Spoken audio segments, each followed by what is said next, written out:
So my pursuit of racial equality, I I think the first thing we have to do is to acknowledge that racism exists.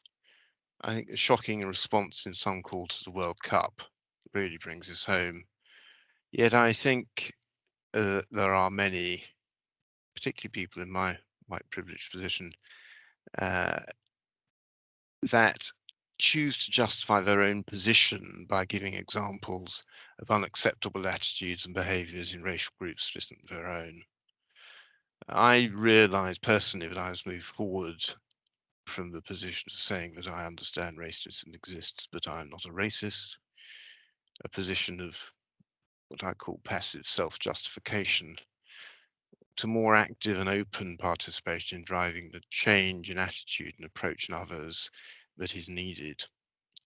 And I think the challenge for me is how a senior leader should take this forward effectively to make a real difference. And I have thought about this, and my current thoughts about this, first I want to avoid tokenism. Ticking the EDI training box on my appraisal form is not sufficient. I don't want to be directive to others or patronizing, traits which I think my position, personality type, and background actually did predispose me to. Third thing is that I understand that my natural openness, curiosity, and instinct to find a connection with people uh, might be perceived uh, as microaggression. I've traveled a lot. I'm interested in countries. My father worked in Africa for many years. My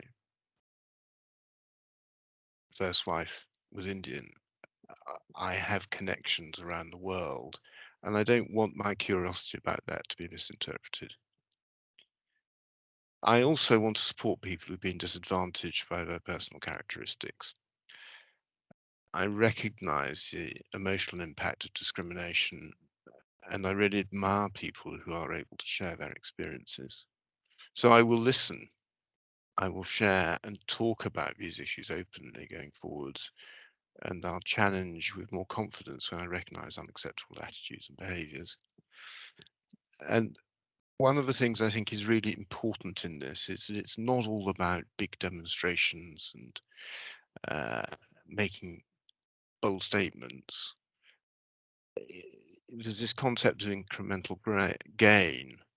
It's the small things, the private actions, the things which nobody notices and which you cannot shout about or put on your CV, which are really going to make a difference. Because if everybody does them, then there will be a tide of change.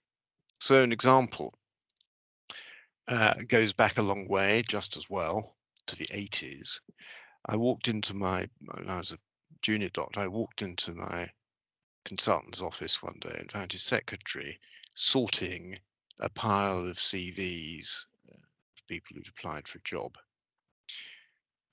And I said, "What are you doing?" She said, "Oh, I'm sorting them by name because Dr. So-and-so, the consultant, will not consider anybody for this post with a foreign name." I said to her that was absolutely outrageous. And she said, "Well, you're not going to change him.